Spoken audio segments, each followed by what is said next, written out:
할렐루야. 주일 저녁에 배우신 성도님들 주님의 이름으로 축복하고 환영합니다. 날이 매우 춥습니다. 이제 아마 봄이 오기 전에 마지막으로 오는 추위가 아닌가 생각이 되는데, 이 추위가 지나면 봄이 오는 것처럼 또 우리가 어려운 시절 지나고 있지만, 이 어려운 시절 지나고 나면 또 우리에게 하나님께서 주시는 놀라운 일들이 기다리고 있을 줄 믿습니다. 오늘 우리 함께 말씀을 나눌 때 또 하나님께서 주신 우리의 소망들이 회복되는 그런 시간들이 되기를 주님의 이름으로 축원드립니다. 아멘. 여러분, 오늘 이 말씀의 제목이 무너진 성벽을 중수하라입니다. 중수하라는 말은 재건하다, 다시 세우다 이런 말이죠. 그러니까 이미 한번 건축했지만 무너졌던 그것을 다시 세우라는 말입니다. 여러분, 예루살렘 성은 BC 586년에 바벨론이 침공하면서 유다가 멸망하면서 다 무너져 버렸습니다. 그런데 그 성벽이 무너진 지 140여 년이 지난 지금에 예루살렘에 돌아온 느헤미야가 함께 돌아온 백성들과 함께 이 성벽을 지금 다시 세우려고 하는 것입니다. 여러분, 무너졌던 것을 다시 세운다는 것은 새롭게 만드는 것보다 훨씬 더 어려운 일입니다. 왜냐하면 이 무너졌다는 말 속에는 실패와 좌절과 그 아픔의 경험들이 담겨 있기 때문에 그렇습니다. 그래서 이런 것들이 상처가 되고 두려움이 되어서 그 마음을 굳어지게 만들고 우리가 앞으로 나아가지 못하도록 우리의 발목을 잡게 되는 것입니다. 이 실패가 크면 클수록, 이 실패의 시간이 오래되면 될수록 이 실패의 좌절감은 우리의 마음속에 더욱 깊이 뿌리 내려서 꿈조차 꾸지 못하는, 소망조차 가지지 못하는 그런 인생을 만들어버리는 것입니다. 근데 여러분, 사실 우리는 이미 이러한 시대를 살아가고 있죠. 여러분, 3포 세대, 4포 세대라는 말은 이미 오래전에 나온 말입니다. 그리고 여기에 이제 코로나 바이러스가 더해지면서 정말 우리 사회에 꿈이 사라지고 소망이 사라지고 실패와 좌절들, 불안과 염려와 두려움들이 가득한 그런 사회가 되어 가고 있습니다. 그러면서 여러분, 우리 사회가 어떤 현상이 나타납니까? 될 대로 되라, 이제 즐기면서 살겠다는 거죠. 소망이 없으니까. 이런 식의 방종과 쾌락주의가 지금 우리 사회에 나타나고 있습니다. 사회가 무너지고 있고 또 교회도 동일한 어려움들을 겪고 있습니다. 여러분, 그렇다면 우리가 이 무너진 것들을 어떻게 하면 다시 세울 수 있겠습니까? 여러분, 오늘 우리가 보고 있는 이 느헤미야서는 무너진 것을 다시 세우는 이야기입니다.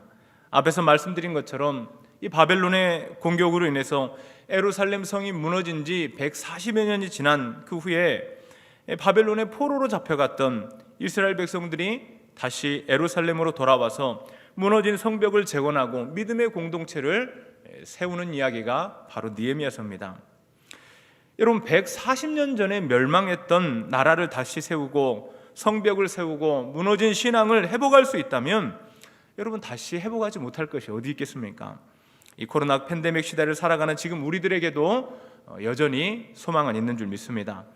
우리 사랑하는 성도 여러분, 이 자리에 삶이 무너지고 꿈이 깨어진 분들이 계시다면 오늘 우리에게 들려주시는 이 느헤미야서의 말씀을 통해서 지치고 상한 10년 가운데 하나님이 주시는 거룩한 꿈이 회복되고 무너진 믿음의 성벽들이 세워지는 역사가 일어나기를 주님의 이름으로 축원드립니다.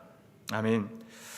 여러분, 느헤미야서의 중심 내용은 바벨론에서 3차로 귀환한 느헤미야와 그 백성들이 무너졌던 예루살렘 성벽을 재건하는 내용입니다. 이 당시는 1차로 귀환했던 스룹바벨과 이스라엘 백성들에 의해서 솔로몬 성전에 비하면 초라하지만 그래도 무너졌던 성전이 재건된 뒤였습니다.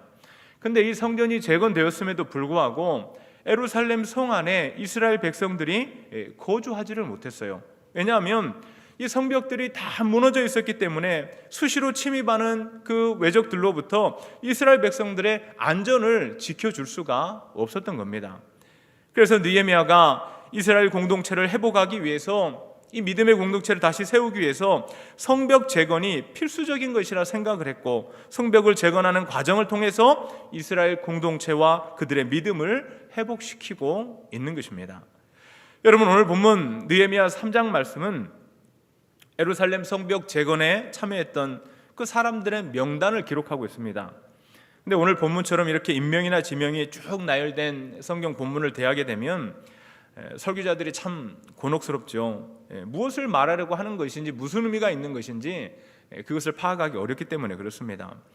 그래서 이런 본문들 만나면 그냥 지나가는 경우가 많은데, 그러나 여러분, 오늘 이 본문 말씀은 별 의미 없어 보이지만, 그러나 이 말씀 가운데서 무너진 믿음의 공동체를 세우기 위해서 필요한 것이 무엇인가, 하나님 그것을 우리에게 말씀해 주시고 있습니다. 여러분, 우리가 오늘 이 말씀을 이해하기 위해서는 이 오늘 본문이 자리하고 있는 위치를 먼저 좀 살펴봐야 되겠습니다. 여러분, 이 앞에 느헤미야 2장을 보면 예루살렘에 돌아온 느헤미야가 그 대적들의 위협 속에서도 성벽을 재건할 것을 계획을 하죠. 그리고 그 뒤에 느헤미야 4장에서는 이제 본격적으로 성벽 재건 공사를 시작하는 내용이 나옵니다. 그리고 그 사이에 이 3장이 위치하고 있는 것인데, 예루살렘 성벽 건축에 참여한 이스라엘 백성들의 명단이 여기에 들어가 있습니다. 그런데 여러분, 그 내용들을 보면 어떠한 내용들이에요? 이미 이들이 성벽 재건 공사에 참여해서 그것을 다 완공했다, 이런 내용들이에요. 공사는 아직 시작도 하지 않았는데 공사에 참여해서 공사를 완공한 사람들의 명단이 벌써 먼저 기록되고 있는 거예요. 여러분, 이것이 무엇을 의미하는 것이겠습니까? 여러분, 예루살렘 성벽 재건 공사는 대적들의 수많은 위협과 방해 가운데 이루어진 공사입니다. 그런데도 이 공사에 참여했다는 것은 이 사람들이 지금 어떤 사람들이란 말이에요? 무늬만 하나님의 백성들이 아니고 정말로 진정한 하나님을 사랑하는 하나님의 백성들이라는 것을 보여주고 있는 거죠. 그리고 이들을 통해서 참된 하나님의 백성들이라면 어떻게 헌신해야 되는가, 그 모습을 우리에게 보여주고 있는 것입니다. 자, 과연 이 사람들이 어떻게 헌신하고 또 함께 했기에 이 대적들의 위협과 방해를 뚫고 무너진 성벽을 재건할 수 있었는가, 이제 하나씩 살펴보도록 하겠습니다. 자, 우리가 첫 번째로 살펴볼 수 있는 것은, 무너진 성벽 재건을 위해서 본문이 교훈하는 첫 번째는 느헤미야와 이스라엘 백성들은 혼자서 일하지 않았다는 겁니다. 여러분, 느헤미야 3장을 보면 여기에 이름이 기록된 사람들의 숫자만 75명입니다. 그들의 가족들과 또 그들과 함께했던 모든 사람들을 합한다면 정말 많은 사람들이 이 성벽 재건 공사에 참여한 거죠. 여러분, 이 느헤미야 3장에서 가장 많이 등장하는 말이 무엇이냐면 그 다음이라는 말이에요. 그 다음은 제가 세어보니까 29번 등장합니다. 29번. 여러분, 예루살렘 성벽 재건은 구역을 42개로 나누어서 10개의 문과 4개의 망대로 나누어서 건축을 했는데, 이 성벽 공사를, 재건 공사를 한쪽에서부터 시작해서 쭉 이렇게 연결해 나간 것이 아니고, 공사에 참여하는 사람들이 다 구역을 나눴어요. 구역을 나누어서 구역별로 일을 분담해서 그것을 동시에 건축을 해갑니다. 그러니까 그 다음이라는 말은 무슨 뜻이냐면, 이들 모두가 지금 하나로 연결되어 있다는 말이고, 이 중 한 부분이라도 빠지게 되면, 세워지지 않게 되면 성벽에 구멍이 뚫리고 무너질 수밖에 없다는 것을 말씀하고 있는 겁니다. 우리 사랑하는 성도 여러분, 우리 교회 공동체가, 믿음의 공동체가 세워지기 위해서 반드시 필요한 게 이거죠. 교회는 한 몸이라는 겁니다. 한 몸, 하나라는 거죠. 각자가 맡은 분량을 감당하고 그들이 하나로 연합하게 될 때에만 한 몸 된 교회가 건강하게 세워질 수 있는 겁니다. 여러분, 세상은 뛰어난 영웅들을 요구하죠. 그러나 교회는 몇몇 영웅적인 사람들에 의해서 움직이는 공동체가 아니죠. 여러분, 많은 분들이, 모든 성도들이, 많은 사람들이 느헤미야서를 이야기할 때 리더십에 대해서 이야기를 합니다. 느헤미야와 같은 뛰어난 지도자, 그 리더십에 의해서 이스라엘이 일어나고 이 성벽 재건 공사가 52일 만에 마쳐지는 기적이 일어났다는 거죠. 맞습니다, 여러분. 느헤미야는 리더십이 뛰어난 사람이죠. 근데 느헤미야가 없었다면 사실 이 성벽 재건 공사는 시작되지도 않았을 겁니다. 그러나 여러분, 그럼에도 불구하고 하나님의 나라는 몇몇 사람들에 의해서 세워지는 것이 아니죠. 물론 뛰어난 리더들이 있으면 일을 잘 할 수 있습니다. 그러나 여러분, 세상과 교회의 가치관은 전혀 다른 거죠. 교회는 평범한 사람들을 희생해 가면서 결과를 내는 곳이 아닙니다. 하나님 나라의 가장 큰 가치는 무엇입니까, 여러분? 한 영혼이잖아요. 한 영혼. 여러분, 예수님은 잃은 양 한 마리를 찾기 위해서 90마리 양을 내버려 두고 그 한 마리 양을 찾아내기까지 찾아다닌다고 하셨습니다. 아무리 연약한 지체를 할지라도 그 지체가 있어야 온전한 한 몸을 이룰 수 있다는 것입니다. 그런데 여러분, 지금 이 세상의 분위기는 어떻습니까? 개인주의, 이기주의가 너무나 팽배해 있습니다. 사생활 간섭받는 거 너무나 싫어하죠. 조금만 불편하면 표현합니다. 나를 가만두라고, 건들지 말라고. 그리고 성도들 역시도 이러한 영향을 지금 강하게 받고 있습니다. 그런데 여러분, 하나님은 사람을 처음 만드실 때부터 혼자서는 온전하지 못하게 만드셨어요. 남자와 여자가 함께 할 때, 연합할 때에야 온전해지도록 만들어 놓으셨죠. 이것이 창세기에서부터 이어져오는 하나님 나라의 법칙입니다. 여러분, 느헤미야서는 우리에게 리더의 중요성도 이야기하지만 동시에 그만큼 중요하게 말씀하고 있는 것이 무엇이냐면 바로 공동체와 연합입니다. 오늘 느헤미야 3장의 명단이 보여주고 있는 것도 바로 그것이죠. 느헤미야는 모든 사람들에게 일을 분담해주고 함께 일하도록 만들었죠. 여러분, 느헤미야의 목적은 단순히 성벽을 재건하는 것이 아닙니다.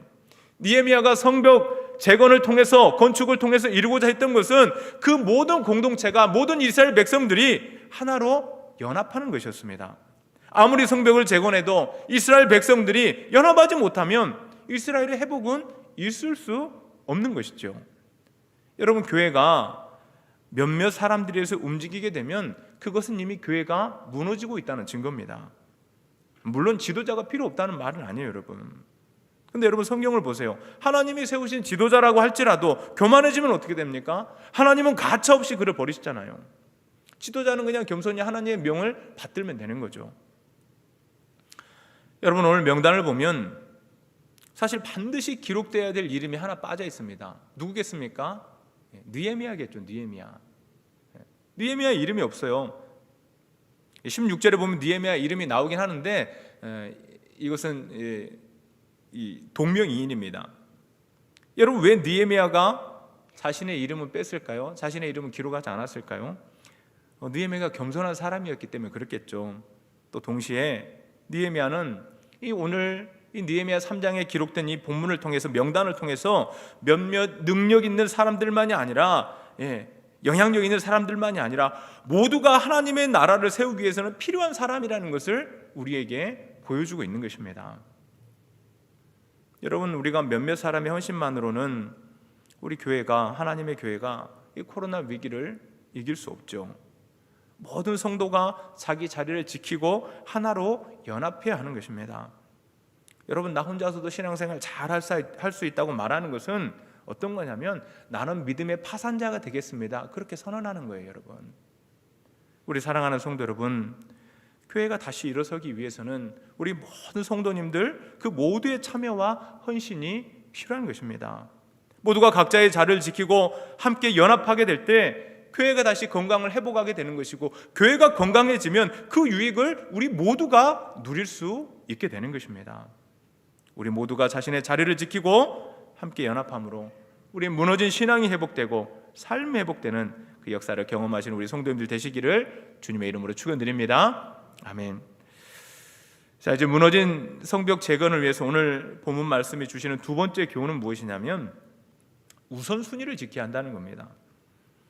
여러분, 세상에서 유행하는 이 자기 개발서에서도 성공하기 위해서 뭘 지켜야 된다고 말합니까? 우선순위를 지켜야 된대요. 믿음의 영역이든 세상의 영역이든 우선순위라는 것은 승리하는 삶을 살기 위해서 너무나 중요하다는 거죠. 다만 어디에 우선순위를 두느냐, 여기에 차이가 있겠죠.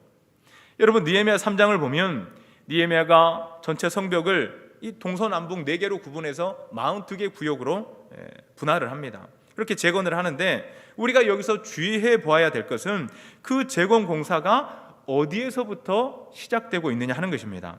여러분 1절 말씀을 한번 보세요. 1절입니다. 그때에 대제사장 엘리야십이 그의 형제 제사장들과 함께 일어나 양문을 건축하여 성별하고 문짝을 달고 또 성벽을 건축하여 한메아 망대에서부터 하나넬 망대까지 성별하였고. 여러분 가장 먼저 건축된 곳이 어디입니까? 예루살렘 성벽 중에서 가장 먼저 건축한 것은 양문이었습니다. 양문. 그 다음에 한메아 망대와 하나넬 망대가 건축이 되죠. 그런데 여러분 이 양문이 있는 지역은 북쪽 지역입니다. 북쪽 지역. 여기는 이방 세력들과 맞닿아 있어요.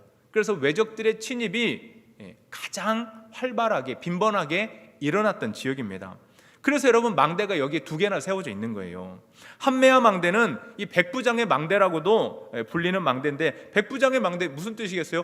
백부장이 군사 100명과 항상 함께 거주하는 곳이에요. 그만큼 위기가 위험한 곳이라는 말이죠. 또 이 하나넬 망대는 후에 안토니오 요새라고 불러지는 곳입니다. 요새예요, 요새. 즉 이 두 망대는 전략적으로 아주 중요한 곳이었다는 겁니다. 이 적들의 침입을 막기 위해서. 그렇다면 여러분 우리가 상식적으로 생각할 때 뭘 먼저 지어야 되겠어요? 양문을 먼저 지어야 되겠습니까? 이 두 망대를 먼저 지어야 되겠습니까? 망대를 먼저 짓는 게 맞잖아요. 근데 느헤미야는 그렇게 하지 않아요. 양문을 먼저 건축을 합니다. 근데 여러분 이 양문이 어떤 문이냐면 말 그대로 양이나 염소가 드나드는 문이에요. 그 지금 상황에서는 뭐 그리 중요하지 않. 양염소가 드나드는데 무슨 중요하겠어요 이게. 근데 그럼에도 불구하고 느헤미야는 이 두 망대보다 양문을 가장 먼저 건축을 합니다. 여러분 왜 느헤미야가 이 양문을 먼저 건축하였을까요? 여기에 중요한 상징적인 의미가 있기 때문에 그렇습니다. 여러분 말씀드린 것처럼 양문은 양이나 염소가 드나드는 문입니다. 근데 이 양들이 어떤 양들이냐면 하나님께 드릴 제사에 쓰일 양들이에요. 무슨 말입니까? 하나님을 예배하는데 필요한 그 짐승들이 가는 곳이었다는 겁니다. 여러분 느헤미야가 이 양문을 가장 먼저 건축한 이유는 예루살렘의 진짜 문제는 이 무너진 성벽과 같은 어떤 하드웨어적인 것이 아니고 영적인 부분, 즉 예배가 무너진 곳에 있다는 것을 그가 알았기 때문이죠. 그가 양문 건축을 통해서 보여주고자 하는 것은 예배의 회복이 없이는 이 성전 재건은 아무 의미가 없다는 것을 말하고 있는 겁니다. 여러분 이스라엘은 성벽이 약해서 망한 게 아니에요. 여러분 예루살렘 성문 천혜의 요새였어요. 예루살렘이 망한 이유는 그들이 하나님을 떠나고 우상을 섬기고 예배가 무너졌기 때문에 멸망할 수밖에 없었던 것입니다. 여러분 느헤미야는 무너진 성벽을 보면서 이 성벽을 건축하기 위해서 먼저 회복해야 될 것이 예배고 하나님을 향한 백성들의 마음이라는 것을 알았던 것입니다. 우리 성도 여러분, 하나님과의 관계 회복이 없는데 문제가 회복될 것이라는 생각은 하지 마십시오.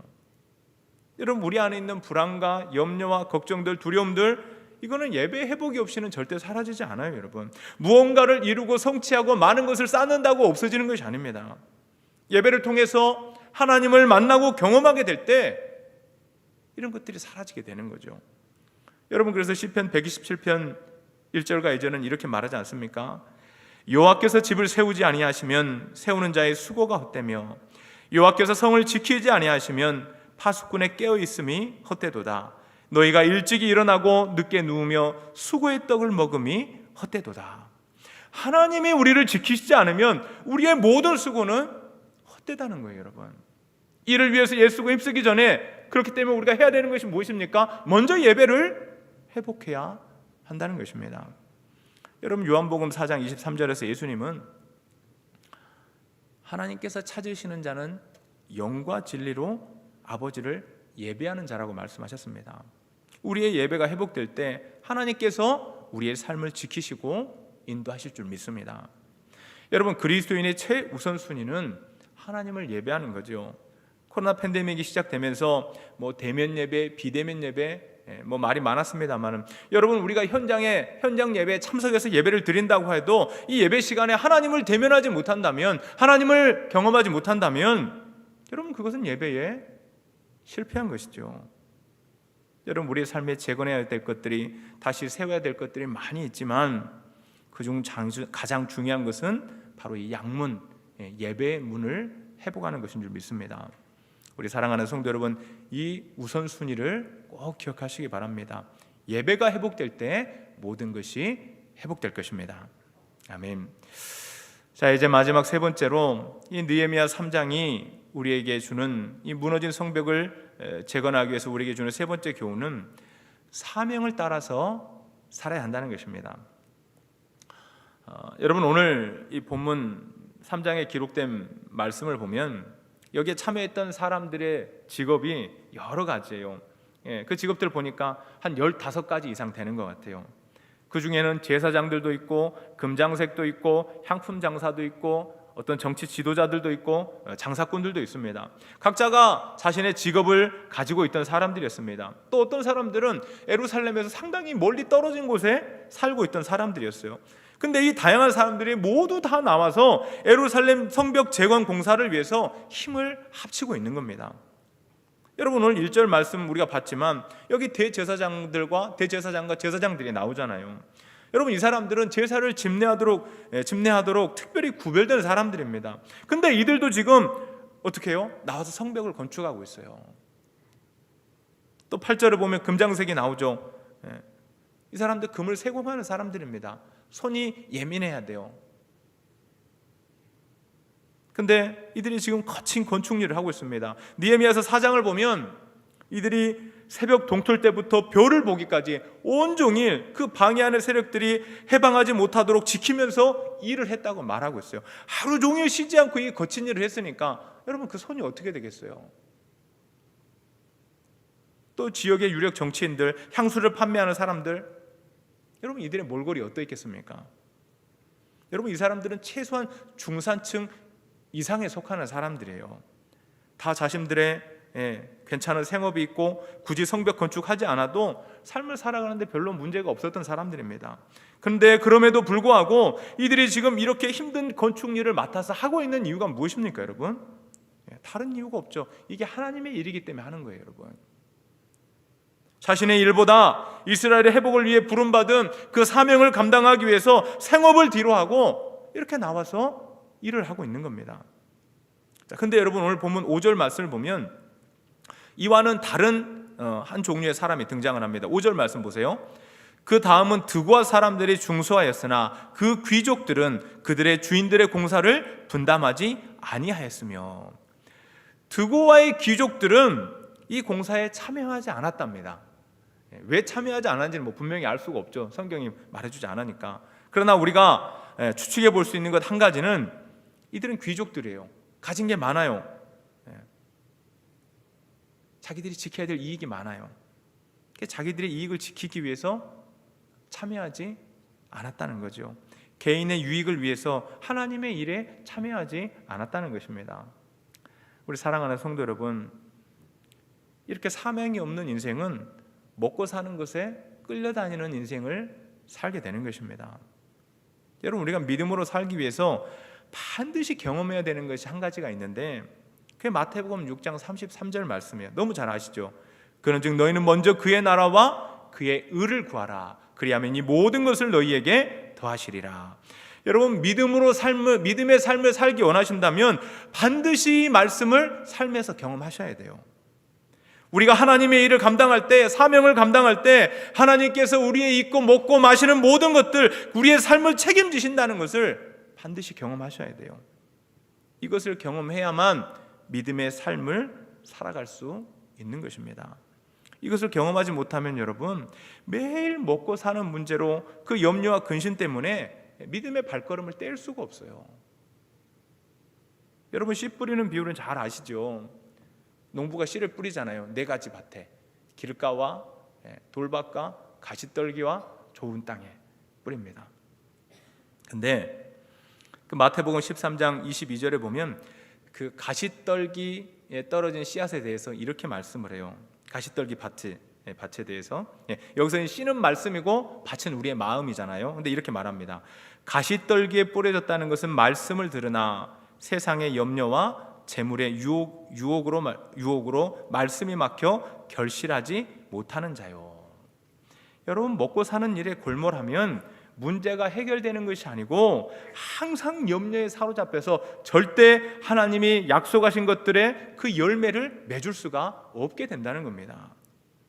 우리 사랑하는 성도 여러분, 세상의 염려에서 벗어나려면 먼저 하나님 나라의 일에 힘쓰셔야 하는 겁니다. 사명을 따르는 삶을 사셔야 돼요. 그래서 하나님 아버지께서 우리의 모든 것을 책임지신다는 것을 경험해야 우리가 염려하지 않고 열매 맺는 삶을 살아갈 수 있게 되는 것입니다. 여러분, 사도 바울을 한번 생각해 보세요. 정말 사도 바울처럼 강력한 인생을 살았던 사람이 어디 있습니까? 그의 삶에 정말 많은 어려움들이 있었잖아요. 근데 그것들이 사도 바울을 가로막을 수가 있었습니까? 그럴 수가 없었죠. 여러분, 바울은 자신의 이러한 삶을 사도행전 20장 24절에서 이렇게 말씀합니다. 내가 달려갈 길과 주 예수께 받은 사명 곧 하나님의 은혜의 복음을 증언하는 일을 마치려 하면은 나의 생명조차 조금 더 귀한 것으로 여기지 아니하노라. 사도 바울을 이끌어갔던 게 뭐예요, 여러분? 그가 생명도 아끼지 않았던 이유가 뭡니까? 사명이 그에게는 있었어요. 사명이 그의 삶을 이끌어갔다는 것입니다. 여러분, 무너진 성벽을 회복하고 무너진 믿음을 회복하려면 사명을 따르는 삶을 살아가야 됩니다. 먹고 살기 위해서 예수님 찾게 되면 여러분, 염려와 근심 때문에 결국에는 예수님을 떠나게 돼 있어요. 예수님과 멀어져요. 여러분, 하나님의 나라를 먼저 구하시기 바랍니다. 그때 우리가 염려와 근심을 벗어버리고 믿음의 발걸음을 내딛게 될 것입니다. 우리 사랑하는 성도 여러분, 무너진 지 140년 된 예루살렘 성벽도 회복이 가능하다면 무너진 우리의 삶과 신앙도 반드시 회복될 줄 믿습니다. 그러나 그러기 위해서는 필요한 것들이 있어요. 우리가 서로 연합해야 됩니다. 여러분, 신앙은 절대 혼자 설 수 없는 것입니다. 하나님은 사람을 혼자 살도록 만들어 놓질 않았어요. 믿음의 삶은 혼자서는 걸어갈 수가 없어요, 여러분. 믿음의 사람들과 함께 하시고 교제를 나누시기 바랍니다. 나를 불편하게 하고 귀찮게 만드는 그것이 바로 우리의 무너진 믿음을 일으켜주는 것입니다. 또 여러분, 예배의 우선순위가 회복돼야죠. 여러분, 우리의 삶에 중요한 것이 참 많습니다. 그러나 가장 중요한 것은 하나님을 만나는 예배의 자리입니다. 여러분, 이스라엘이 성벽이 약해서 무너진 것이 아니라고 말씀을 드렸어요. 이것을 꼭 기억하시기 바랍니다. 그들이 예배가 무너졌을 때 하나님께서 그들을 보호하시던 하나님의 손길을 거두어 가셨고 그때 예루살렘이 무너질 수밖에 없었던 겁니다. 예배의 자리를 우리가 지킬 수만 있다면 예배의 주인 되시는 우리 하나님 아버지께서 모든 문제로부터 우리 성도님들을 지켜주실 것입니다. 그리고 마지막으로 먼저 하나님의 나라를 구하는 사명의 삶을 살아야 합니다. 사명을 따를 때 우리의 삶을 책임지시는 하나님 아버지를 경험하게 되는 것이고 그때 우리가 모든 염려와 근심과 불안으로부터 자유하게 되는 것입니다. 우리 사랑하는 성도 여러분, 오늘 이 말씀이 우리의 심령에 깊이 새겨질 수 있기를 축복합니다. 그래서 우리가 무너진 예루살렘을 재건한 이 느헤미야와 이스라엘 백성들처럼 코로나로 인해서 무너진 우리의 신앙과 삶이 회복되는 역사를 경험하시는 그런 우리 꽃동산교회 모든 성도님들이 되시기를 주님의 이름으로 축원드립니다. 아멘. 기도하겠습니다. 하나님 아버지, 우리가 힘들고 어려울 때마다 살아있는 생명의 말씀으로 소망의 말씀으로 우리를 붙들어 주시니 감사를 드립니다. 하나님, 오늘 우리에게 주신 이 말씀 우리의 심령에 깊이 새겨지고 우리가 순종할 수 있도록 믿음을 더하여 주시옵소서. 하나님, 우리가 수많은 말씀들을 듣지만 그것이 우리의 삶으로 옮겨지지 못하는 경우가 너무나 많습니다. 하나님, 주의 성령으로 역사해 주셔서 깨닫게 하시고 믿어지게 하시고 확신하게 하셔서 오늘 우리에게 주신 말씀 붙들고 한 주간 살아감으로 무너진 삶이 회복되고 믿음이 회복되고 모든 것들을 이겨내는 승리의 삶을 살아갈 수 있는 우리 꽃동산교회 모든 성도들의 삶이 될 수 있도록 붙들어 주시고 축복하여 주시옵소서. 한 주간 동행하여 주실 줄 믿사오며 이 모든 말씀 우리 주 예수 그리스도 이름으로 기도하옵나이다. 아멘.